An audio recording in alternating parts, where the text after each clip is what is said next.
estamos lejos de tener una ciudad como debería ser una ciudad. Londres tiene la misma población de Bogotá y tiene 1.500 canchas de fútbol públicas. En Bogotá todos los niños y buena parte de las niñas juegan fútbol y no tenemos 15 canchas de fútbol públicas. Casi no hay parques. Las aceras, aunque hemos comenzado por lo menos a educar a los ciudadanos y a tener conciencia que este es el elemento más importante de una ciudad, todavía son un desastre. Tienen los carros encima, los vendedores informales. Es decir, la mitad de Bogotá, o tal vez no la mitad, pero 40% de la ciudad ha surgido de manera ilegal, donde no debe ser, en zonas frías, empinadas sin necesidad, porque hay cientos de miles de hectáreas de tierras planas alrededor, porque si no tuviéramos alternativa, pues sería otra cosa. Pero Bogotá, y sigue creciendo ilegalmente, el principal obstáculo a la solución de la vivienda popular es la falta de tierra. Mientras hay unos pocos propietarios que especulan con la tierra alrededor de las ciudades, con un fracaso absoluto del Estado para impedir este enriquecimiento injustificado de unos pocos propietarios que no solamente los enriquece, sino que impide que se pueda hacer bien la ciudad y solucionar la necesidad de vivienda popular.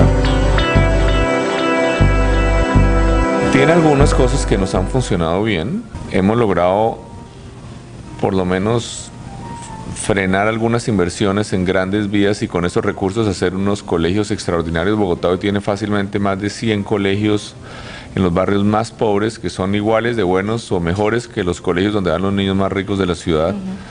Tienen unas bibliotecas que hemos hecho donde van más de 400.000 personas al mes. Tienen el mejor sistema de transporte masivo con base en buses que hay en el mundo, con todas las fallas que tiene y que hay que mejorarlo, pero hemos logrado construir por lo menos el concepto de ciclorruta. Fuimos el primer país en América que comenzó a hacer ciclorrutas. Pasamos de 0 a 5% de la población que se mueve en bicicleta, que es muy poco todavía, pero igual es más de 300.000 personas al día. Entonces tiene algunas cosas que han funcionado bien. Tiene el Parque Lineal del Juan Amarillo, y lo que nosotros hicimos fue un parque de 30 kilómetros para un parque lineal que además integra zonas muy pobres con zonas muy ricas. Tenemos la Alameda Porvenir, que es una vía peatonal y para bicicletas de 23 kilómetros de extensión. Los centros comerciales, aunque son menos malos que en otras partes, porque por lo menos son centros comerciales sin estacionamientos al aire libre, y que se han hecho básicamente en los últimos 10 años sobre las ejes de Transmilenio. De todas maneras, pues en la medida en que el centro comercial reemplaza el espacio público como lugar de encuentro, pues obviamente significa que la ciudad está fracasando. En una buena ciudad pues no existen centros comerciales, por definición. Entonces, esto es una pequeña respuesta para ver si Bogotá es habitable. Tiene algunos ingredientes, algunos experimentos exitosos que funcionaron bien, pero además en los últimos años se han abandonado absolutamente por completo. En los últimos 4 años no se ha hecho un metro de ciclorruta.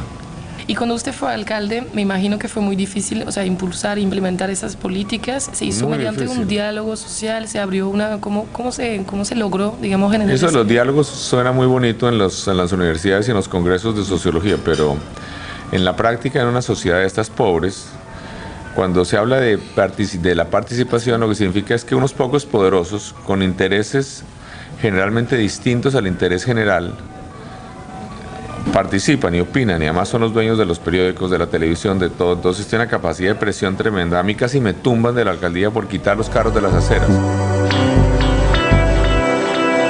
Fue muy difícil algo tan elemental como quitar los carros de las aceras. Fue una guerra a muerte. Yo tenía el pelo negro en esa época. Entonces fue muy difícil y no hay ninguna posibilidad de que un diálogo convenza a alguien de lo contrario.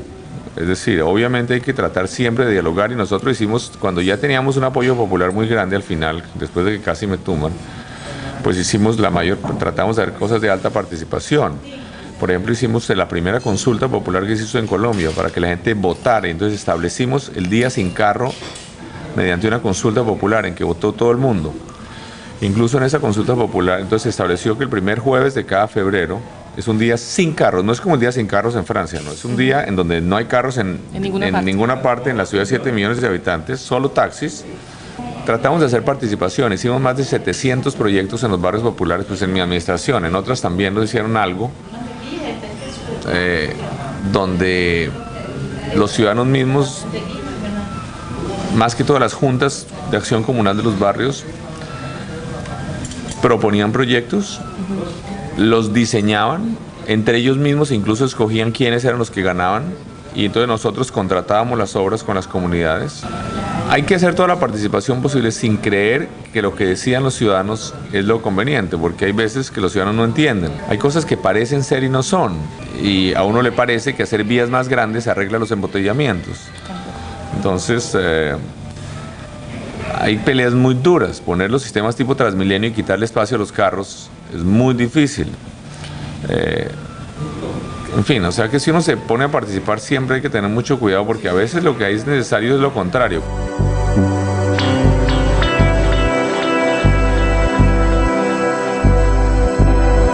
La sociedad, en todo sentido, la ciudad es una ciudad desigual, donde los ciudadanos de estrato alto e incluso medio alto a veces pueden pasar meses sin caminar una cuadra en la ciudad, porque salen en su carro, van a la oficina en el carro, van al supermercado en el carro, van al centro comercial en el carro, van al club en el carro, van a su casa de campo en el carro. Pero Bogotá todavía tiene problemas enormes, incluso de pobreza pura. Nosotros todavía tenemos que en Bogotá hay más de 200.000 niños que caminan entre el barro todos los días para ir a la escuela, porque no es que sean vías que tengan huecos, sino que no han tenido pavimento nunca, como en el caserío más lejano del Chocó.